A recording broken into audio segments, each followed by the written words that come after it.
Thank you. I actually know Bruce from the Mossad in Israel. We were doing secret operations. Oh, yeah. Is this on? OK, I cannot compete with Street Fighter, but I'm going to show something that's hopefully useful, which is how to peel an orange. I grew up in a place where there were oranges all the time, which is Israel. And it's one of my favorite things to do is to peel it and feel it before I eat it. It's like a hobby I have. So, and I'm going to talk about how that relates to a progressive website loading, how it feels to load a website. Something was funny? Oh, I didn't get it. So I'm Noam. I'm an indie techie. I'm an independent software consultant, technologist. I worked for Wix. I worked for Samsung, Nokia, and I'm a WebKit reviewer. I used to work on the graphics stack of mobile browsers. It was, I think I started that where people were saying, don't use web, animations are slow. And instead of saying, no, animations in webs are fast, I was like, OK, let's go into the code and see why they're slow. And then I got deep into the graphic stack of WebKit and was trying to fix it for many years. And then moving to Wix and helping Wix and Dan, which was my colleague, improve the loading time of millions of websites, which we did to a great extent. OK, now in Alex's presentation, we talked a lot about performance and mobile. I've been in the mobile web for a few years, and we've always been talking about improving mobile performance. What happens when we go to the web companies? How many of you work with designers and product managers and all of that? A lot of people. So they usually want something. That something is not necessarily good for performance. It could be that there's a new feature that's very important for the business. It could be a new design. It could be a new integration with a partner.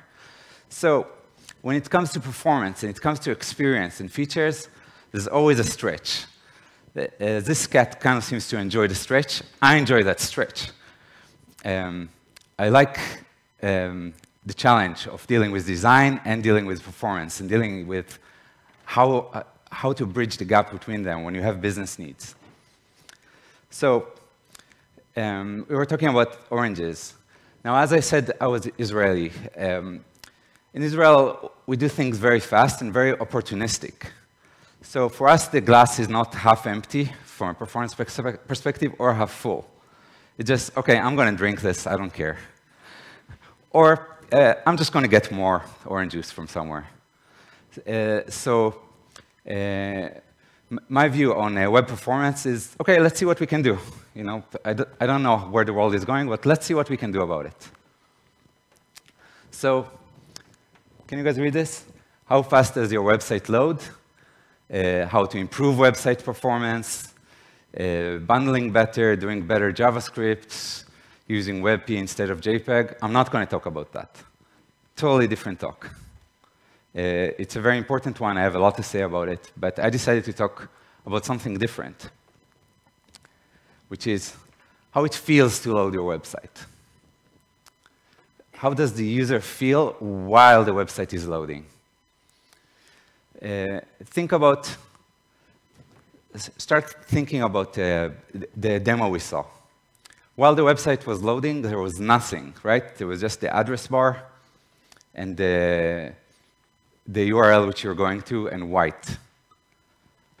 Now, how does that feel while the website is loading? It feels stuck, feels worrying. Oh, by the way, another thing with my Israeliness, feel free to interrupt, ask provocative questions, tell me that what I say is bullshit. Like, I want to learn, and I'm usually more than 50% wrong.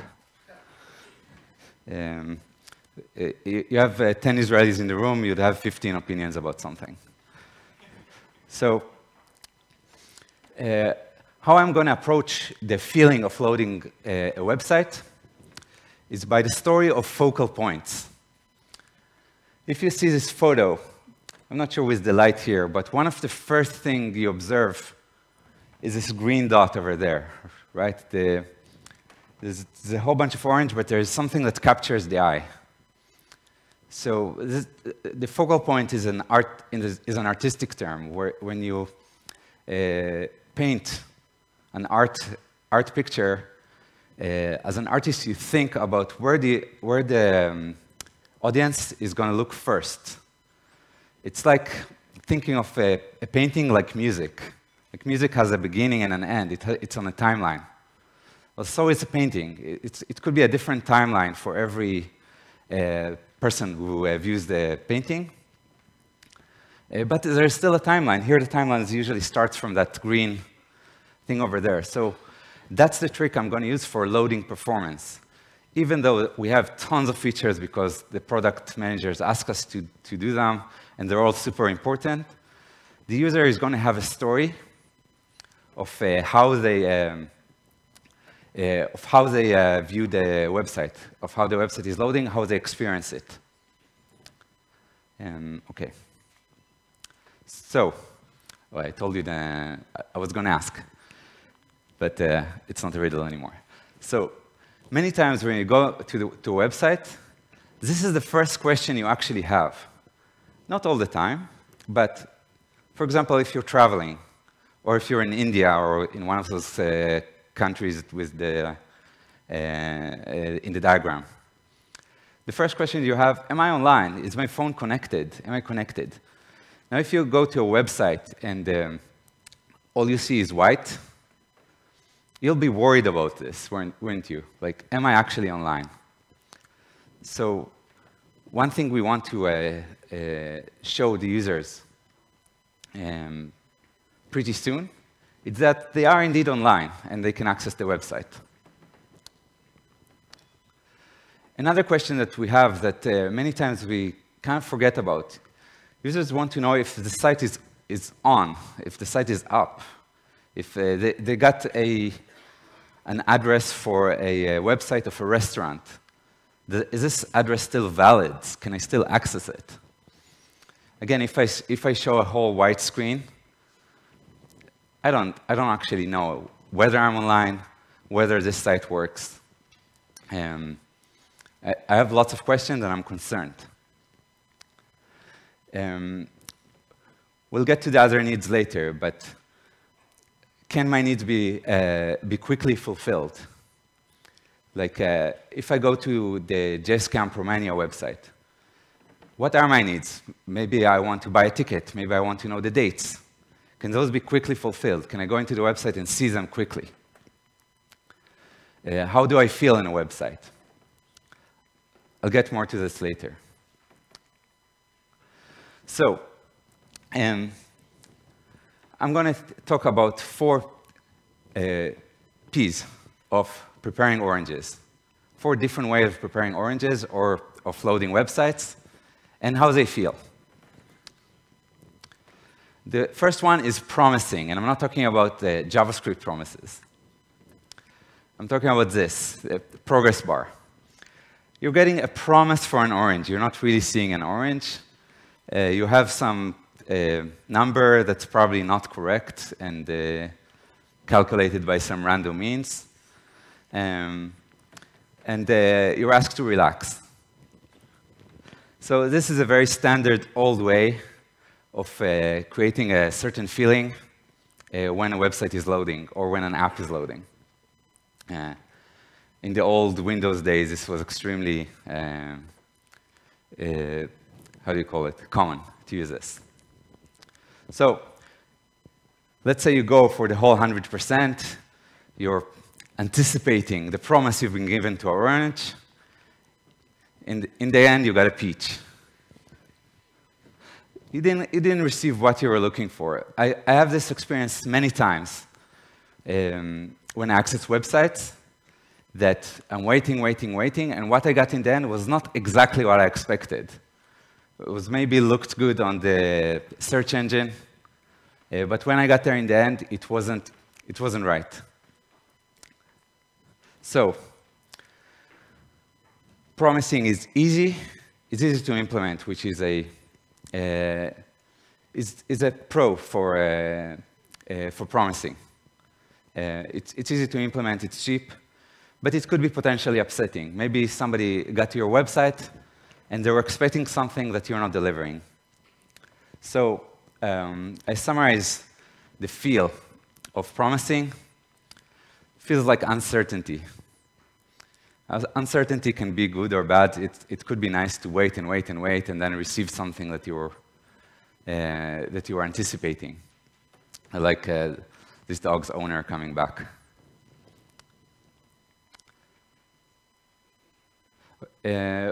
What I would suggest to do with promising is to use it for UI rather than for content. Like if your website is actually an application. Like I was working on the Wix editor. The Wix editor is a full-blown application, kind of like a desktop application. It makes more sense to show a progress bar and then show the whole thing, rather than to show it part by part. Next one is pretend. Okay, so this is something, you'll see something that looks like an orange, and then it will become an orange. How many of you are familiar with Optimistic UI? Here and there. So Optimistic UI is when you show fake data, and then you show the real data. So Optimistic UI is cheap but upsetting. Sorry, it's effective but risky. So there's a problem with Optimistic UI that you might be saying something that is not right. And you have to be very careful with it. So Optimistic UI, I was looking for a stock photo of Pinocchio, but then I just got Bruce instead. So Optimistic UI sometimes feels like cheating. Now, I'm not against Optimistic UI.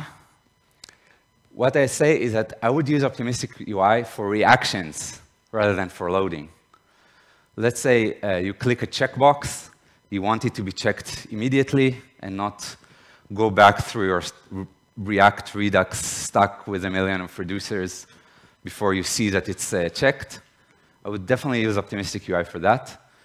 But I would be very cautious and precise when using Optimistic UI for loading and for how it feels to load your website. The next way, I love the Dollarscom. I can just find synonyms for things that begin with P. Anyway, portion. So this is not a bad way to serve an orange or to prepare an orange. Not my favorite, because then you have to take each piece and kind of like not sure how to eat it, and then you kind of have the flavor of the peel. But it's pretty effective and pretty easy. What I'm talking about is unfolding. So,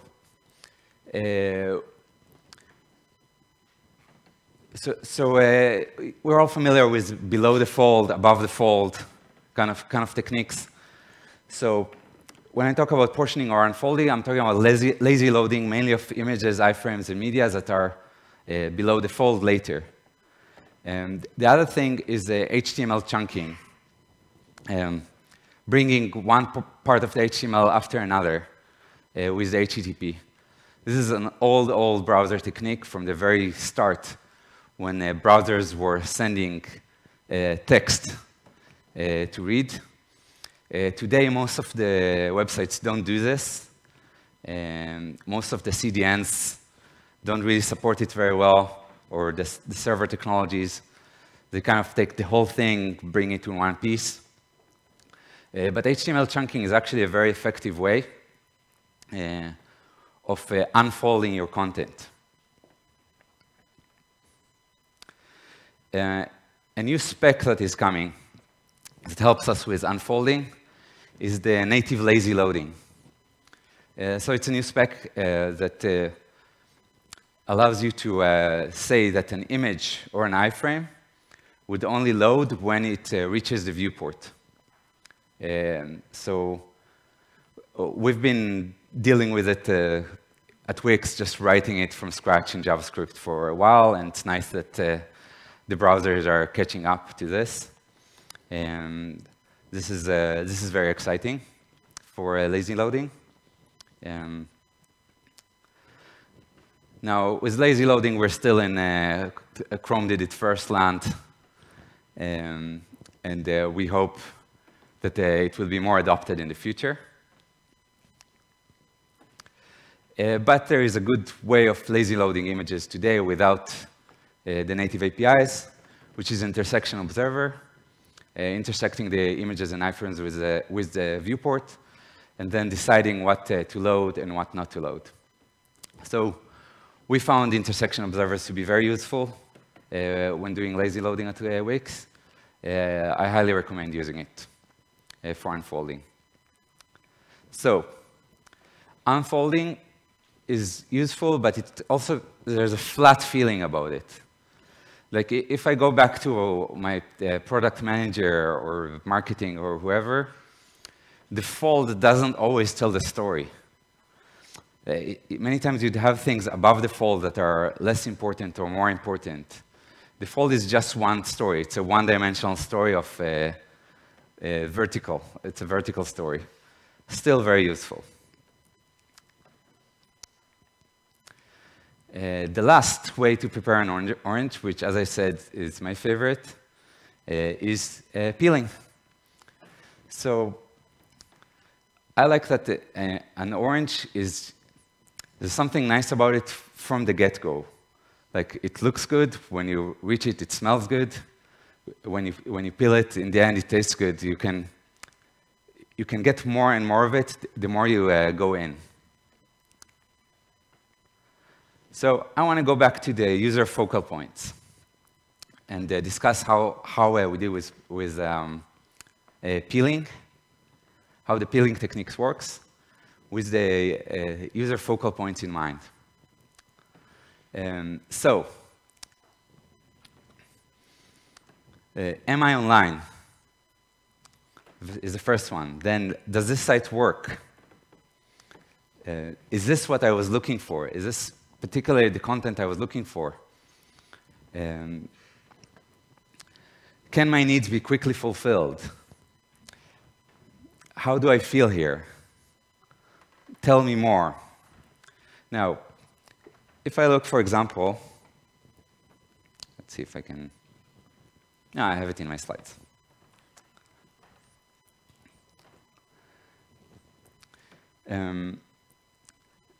Now, think about those focal points.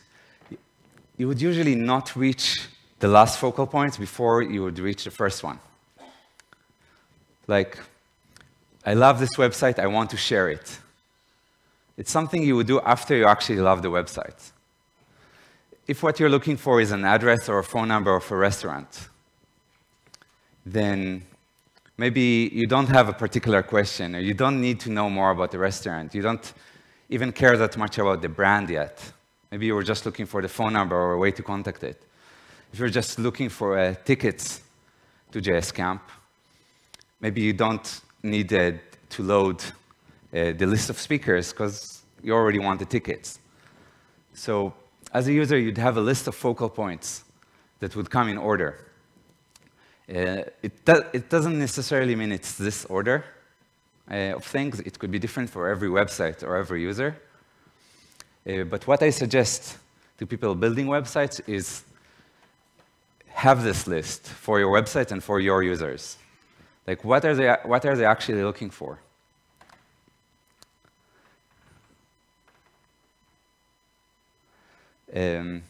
So with progressive peeling, the idea is to answer first site or focal point. I actually changed the name while I was doing the presentation. So answer focal point questions first. At every given moment, the user has a focal point. How do I answer where he is right now, where she is right now, in their mind, in their viewing of the website? and gradually enrich the experience. Gradually answer more and more stuff. So to do that, we divided the site to layers of content. So the first right, is the hero content, like the title, a little bit about where I got to see that I got to the right place, and also that I'm online, and that the website is up. I got the hero content, I feel safer about all of this. Other one is call for action. Call for action can be just the address of the place, can be a link to buy ticket, can be the phone number or a call button, can be a chat. A call for action is a business question for each website. But it's very important. Many websites don't need you to stay a long time. There's sometimes a misconception that the more you spend on a website, the better. It's not necessarily true. If I went to a website that sells tickets and I immediately bought a ticket, as the person selling the ticket, I don't care if the user stayed there for too long. The other one is brand, which affects how you feel about being in the website. The other things are navigation. Maybe your question is somewhere else. And there is additional content and add-ons, like the share button. If I look at the JSCamp website, so I can see the hero content. It's a big logo that says JSCamp. I know that I'm in the right place. I get very quickly the info I need. Like it's in Romania, it's in September 24. The call for action is right afterwards in the design, in the tickets, in the corner, the tickets link. So technically, what I have done in several projects, including Wix, is that for all of this stuff, the hero content, the call for action, the navigation, and the brand, they need to be ready from the server. They cannot be relying on blocking JavaScript and all kinds of things. So we went very aggressively, and it was a bet at the time. We didn't know if it was going to work. Moving from React client-side with an empty div to React server-side rendering. This was to achieve this. From the server, we had all this stuff ready. The next one is operational without JavaScript. With all due respect to all the other things that affect performance, like images, videos, network, in the end, in mobile, it's all about battery, which means it's all about CPU. And who takes the CPU is JavaScript. So we need to be very aggressive about having all of this stuff accessible without JavaScript at all. Call for actions can be links, like telephone links and email links. And for navigations, you can use the CSS plus trick for hamburger menus and anchors, the old HTML stuff, really important. One other thing we had at Wix is a very elaborate JavaScript layout system, which was then replaced by a fully CSS grid system. It was a big operation, very difficult to do, but in the end, the perceived loading improved by 50%. Like, people saw something that was meaningful to them twice as fast, just from being able to lay out our stuff without JavaScript. All of this stuff needs to be aware of, how do you say it, flash of unlayouted content, of unstyled content, like with the fonts and where things are. It's not simple to do that, but when you focus on your focal point on these, it's a little more precise. And also aware of backgrounds. What we saw many times with website design and performance is having text that is only visible when the background is fully loaded. Like you have a white text with white background and then a background image in the middle. So until that's loaded, you don't see anything. So your hero content has to be background aware the same way it is aware of a flash of unstyled content. And it needs to be accessible. I think I only started understanding what accessible means when I had to help a semi-blind, an almost blind 70-something-old woman buy tickets to an event I was volunteering at. And where you go through your website and it's like div, next, div, next, div, until you get to somewhere that we could use. So from the get-go, all this stuff needs to be accessible, which is, also has the magic keyword of this helps you with search engine optimization. Which is something I like to say to people when I can't convince them of something. It's like, it used to be, by the way, performance. Oh, it's good. It's bad for performance. Don't do it. After that, it was it's bad for security, I think. Yeah, and now it's bad for SEO. Yeah, but we don't have access to what Google uses to index our stuff, but by the best practices of search engines, it's to have websites that the content is valid. So for all this, we like having these best practices. If you have additional content, like the co-curator, that's additional content. So you unfold it. I like bringing the unfolding, the portioning part to that. Just loading it lazily, the images, either with the native lazy loading, with an intersection observer, or simply by knowing which part of my content is additional is going to be below the fold. Add-ons. In the JS Camp Romania, the add-ons, like the newsletter, like connecting on Facebook, are actually below the fold, very low. So if you're using proper unfoldings, they would anyway load a little after, but it's not true for all websites. Many times you would have like a social button very far ahead, but you usually wouldn't tweet about the website before you actually read it and experienced it a little bit. So for add-ons, one other thing about add-ons, like all those thingies, all those share experiences, many times they're iframes, or they include a lot of API code that is specific to them. They tend to be very heavy for something very small, and that's not necessary for the first focal point of the user. So what I suggest doing with add-ons is loading them when idle, waiting until the user is already inside the website and then loading them. There's no app for that, but there's an API for that. Like there's an API for everything now. Request IdleCallback. It's quite supported, and it's just a performance thing, so polyfilling something for Safari or IE shouldn't be that hard. Our experience with request IdleCallback was mixed. It's a little magic, like what does idle actually mean?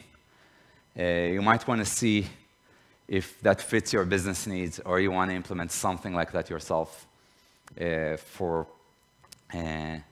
loading the add-ons when everything else is loaded and the focal point of the user is there. So some actual hands-on takeaways for how to do peelings. Bundle sensibly. Like, don't take all of your code, of all your features in your amazing experience that your product managers want to do, and bundle them as one big JavaScript that's going to wait until it loads. I think the best practice for bundling from the browser teams is at around 50K per bundle. I suggest thinking about bundles and their sizes. If you're not able to actually reduce the code and your Angular or React is perfectly configured and all that, everything is minified. If you're done with the regular best practices, think of bundling with focal points in mind. This is maybe my main takeaway. Like, think of how the user is going to perceive your website step by step and bundle accordingly. Beware of code reuse. Like, that's something, code reuse is something we learn to do a lot. From the very beginning, we start programming, is like, oh, you don't want to build that twice. Like, you have build it once and use it as a function. I'm not saying code reuse is bad. I'm just saying beware of it. Why is that? It's something I experienced in several projects, that everything we ever had ended up in a utils library. It's the big anti-pattern of utils. You had one function that was needed for several things, and then it was in the utils library, and then it had a few ifs inside of it. It has a few condition branches inside of it for the different use cases it actually was used for. Then we end up with not being able to bundle sensibly.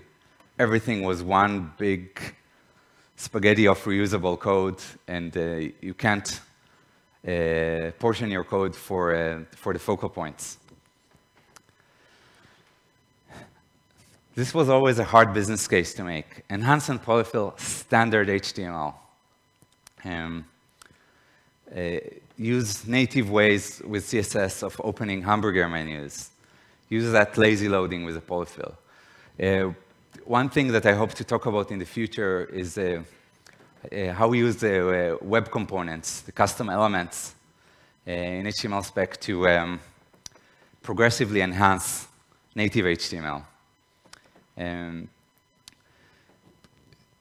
example for this, we had at Wix a feature of animating between anchors when you press them.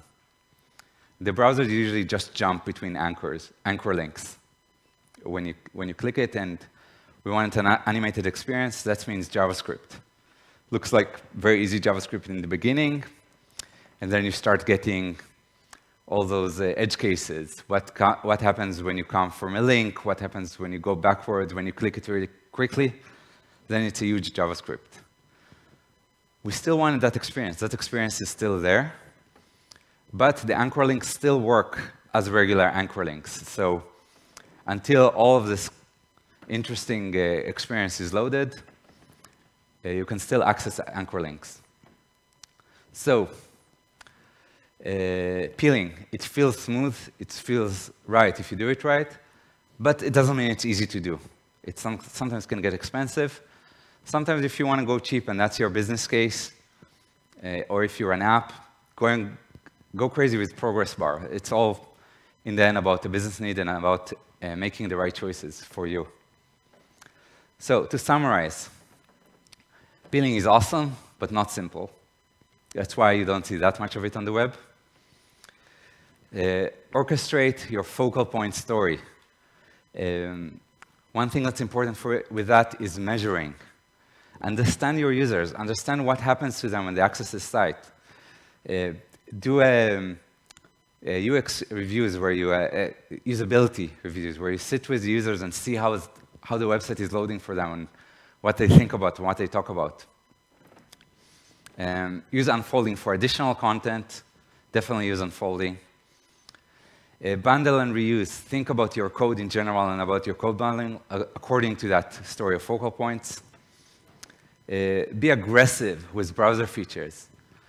Many times you'd find out that you implemented it, needed to go through the polyfills, And after a few years, the browser's caught up, and you can simply throw away code because you're aligned with the specs.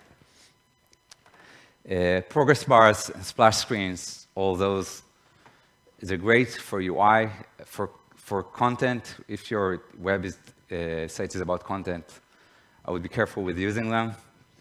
On optimistic UIs, I would suggest using it for reactions rather than for loading. Thank you.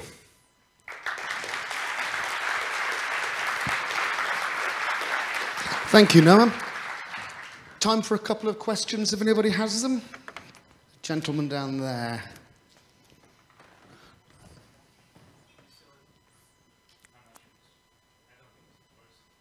Okay, so I'm just going to shout it.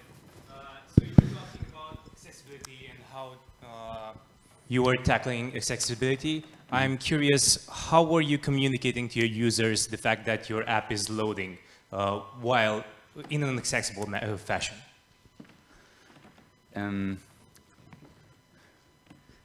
This is a good question. I have an answer in mind, and I want to see if I'm standing behind it or I'm just spitting it out. Okay. I would say that when you're doing peeling, like if you really invest in the peeling route, you don't need to do that. The content that the user would want to go to first will already be there and accessible to them from the server. Like they would have the HTML, they would have the alt text of everything, the order of tabs between things will be correct. If you're going about it in a good way, you would only need the loading part when it comes to the additional content. And how would you communicate that additional content coming in on the page? Would you do that, or would you just leave the user to go through it? I mean, tabbing 5 times might get you to a blank div at some point. Actually, I don't know. I don't know. I think people who are dealing with the accessible user experience would be better suited to answer this. I don't know. Okay, thanks. One more question, anybody? I can't see anything, to be honest. It's like staring into the sun, isn't it? Somebody over there. Something about the Mossad? Yeah. No. Yeah. How would you handle loading something that depends on a connection to a server? Like, I'm not talking about the data, but what would you do if you need to have a live connection to a socket server, let's say, but that one responds late, maybe 30 seconds? What would you do? So one thing I didn't talk about here so much, but is one thing we had to do in my projects, is that the answer to peeling is a full stack answer. It's a full stack problem. It's server and client. In many situations, you cannot solve peeling with just client code. At Wix, we had to turn a lot of internal things around on the server side to make this work, so that in the first server request, the hero content, the brand, the navigation came straight away and did not rely on this. Noam Rosenthal.